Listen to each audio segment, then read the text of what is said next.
வாக்காளர் திருத்தம் தொடர்பான அனைத்து முறையான கோட்பாடுகளையும் ஏற்றுக்கொள்ளக்கூடிய தமிழகத்துடைய அனைத்து கட்சிகளும் மக்களிடம் விழிப்புணர்வு ஏற்படுத்தக்கூடிய நிகழ்ச்சிகளை உறுதியாக ஏற்படுத்த வேண்டும். முறையான தேர்தல் தான் மக்கள் விரும்புவது. அரசுக்கு அது அடித்தளமும் அமைக்கும்.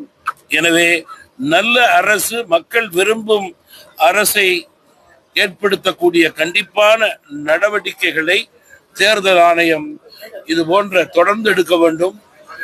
ஜனநாயகத்தை ஏற்றுக்கொள்பவர்கள் எல்லாம் இதற்கேற்றவாறு முறையே சரியே நடந்து கொள்ள வேண்டும் என்று நான் கேட்டுக்கொள்ள விரும்புகிறேன். சட்டம் ஒழுங்கை முறைப்படுத்தாத அரசு இந்த அரசு.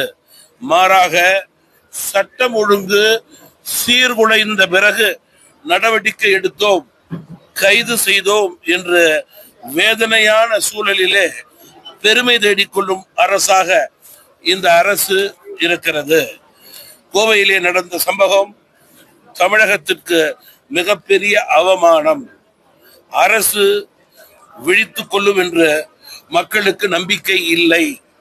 மகளிரும் மாணவிகளுமே இந்த அரசுக்கு உறுதியாக இந்த தேர்தலிலே பாடம் கற்பிப்பார்கள், வீட்டுக்கு அனுப்புவார்கள்.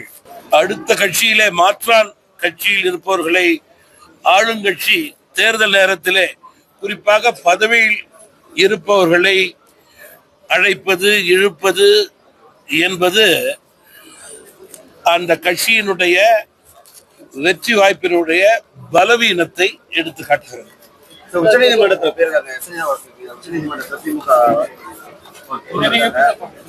நீங்க இது மக்களுடைய விருப்பத்திற்கு எதிராக செய்யக்கூடிய செயல்.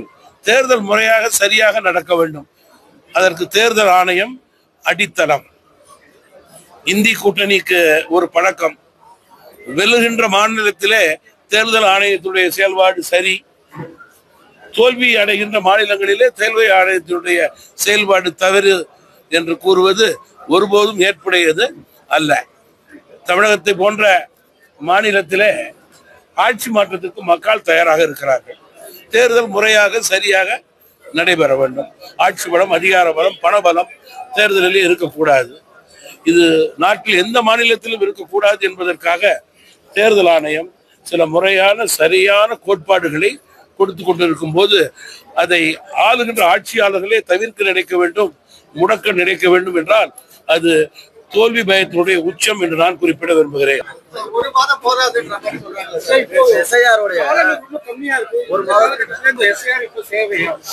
அதான் சொல்றேன் சார், தேர்தல் முறையாக நடக்க வேண்டும் என்று சாதாரண வாக்காளருடைய எண்ணம். அந்த தேர்தல் முறையாக சரியாக ஒழுங்காக நடக்கக்கூடாது. ஆட்பலம், அதிகார பலம், பணபலம் தான் தேர்தலிலே வெற்றி பெறும் என்று ஆளுங்கட்சி நினைத்தால் இது போன்ற தவறான கருத்துக்களை பரப்பத்தான் செய்வார்கள்.